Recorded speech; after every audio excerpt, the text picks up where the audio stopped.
Sur la côte nord-est des États-Unis, New York City fait partie de l'État de New York, voisin de l'État du New Jersey. Elle se compose de 5 boroughs, l'équivalent de 5 districts. Manhattan, le Bronx, le Queens, Brooklyn et Staten Island.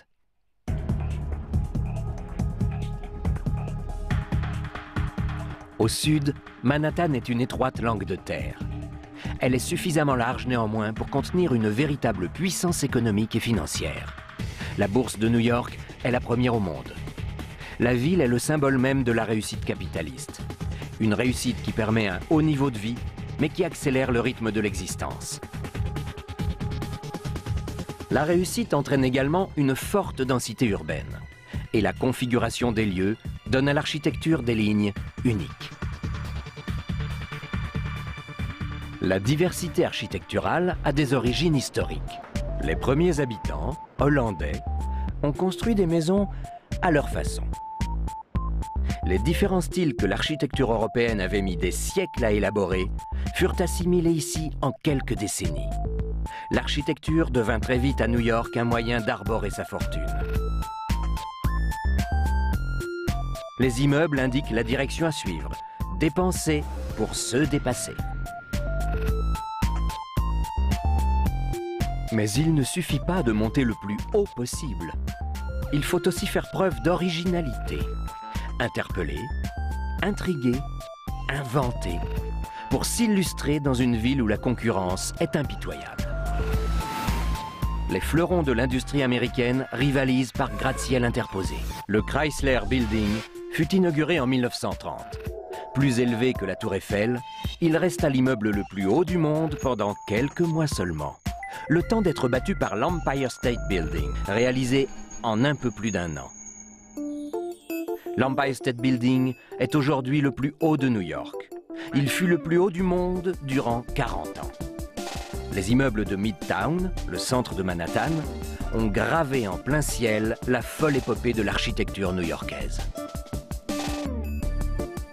L'Empire State Building domine une vraie fourmilière où chacun s'active. Mais d'où vient l'énergie qui alimente ce mouvement perpétuel? Du sol en partie. La vapeur d'eau provient du chauffage urbain, alors que sous les pieds des passants, le ventre de New York émet un sourd grondement métallique.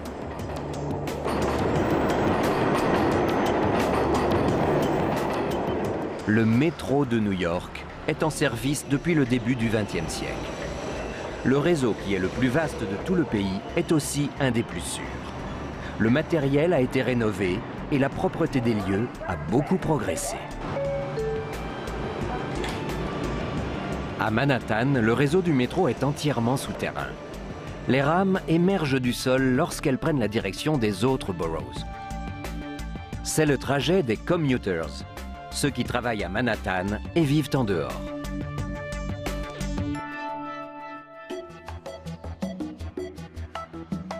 La rue à New York est un espace grand ouvert où chacun peut s'exprimer. On peut aussi ne rien dire et avancer sans se soucier des autres. Même si des villages forment dans la ville des bulles de convivialité, le New-Yorkais est au premier abord un individualiste. Il suit son parcours personnel sans dévier. Chacun vit dans son propre monde qui se limite parfois à quelques mètres carrés. Il y a pourtant des moments où les New-Yorkais paraissent moins individuels. Certains parkings, le dimanche, se transforment en marché aux puces.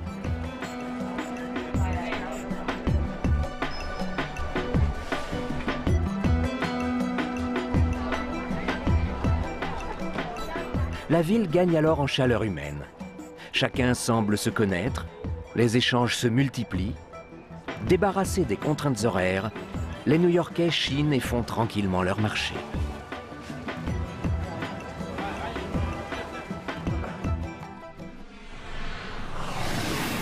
À l'ombre du Lincoln Center, en plein été, il est des moments privilégiés où la musique rapproche les habitants de Manhattan.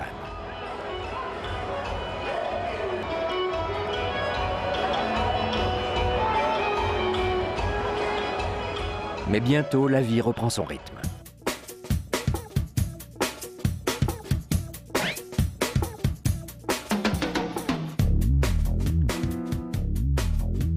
Times Square, le cœur de New York, est le haut lieu de la presse, de la publicité et du spectacle. La rue new-yorkaise est un décor. On peut y marquer un temps d'arrêt, car c'est aussi une galerie.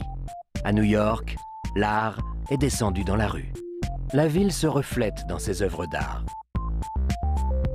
Ses convictions, sa puissance économique, son anticonformisme, New York s'exprime. La campagne débarque en ville. L'art change les perspectives de New York. Il bouleverse les échelles de valeur. Marcher devient un art.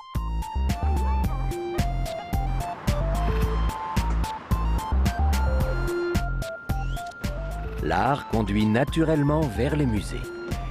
Des musées qui sont eux-mêmes des œuvres d'art et qui comptent parmi les plus riches du monde. Si les musées sont nombreux, c'est grâce à une pratique protestante qui veut que l'on verse à une noble cause une partie de l'argent que l'on gagne. La Frick Collection doit son existence à une initiative privée. C'est le cas pour beaucoup de musées à New York.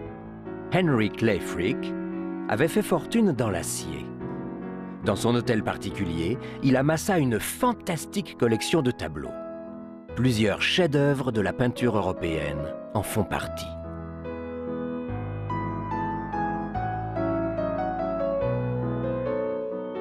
Du Moyen Âge au XIXe siècle, la collection couvre une vaste période dans l'histoire de l'art. L'industriel n'habita la somptueuse demeure que les 5 dernières années de sa vie. Par testament, il rendit accessible au public la collection qu'il avait patiemment constituée pendant 40 ans.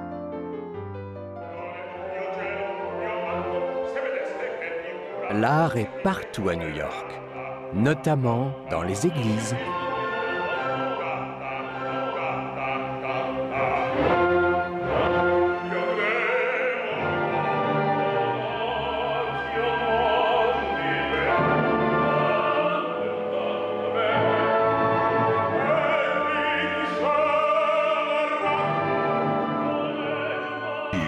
It's $10,000 Thursday. WNEW, New York's new Mix 1027. En montant vers le nord de Manhattan, le long de la 12e avenue, on accède à un autre haut lieu de la culture, l'Université de Columbia. L'établissement a été fondé au milieu du XVIIIe siècle sur décision du roi d'Angleterre. L'université s'est déplacée ici plus tard pour fuir l'agitation de la ville peu propice à l'enseignement et à la recherche. L'Université de Columbia est classée parmi les 10 meilleures universités américaines.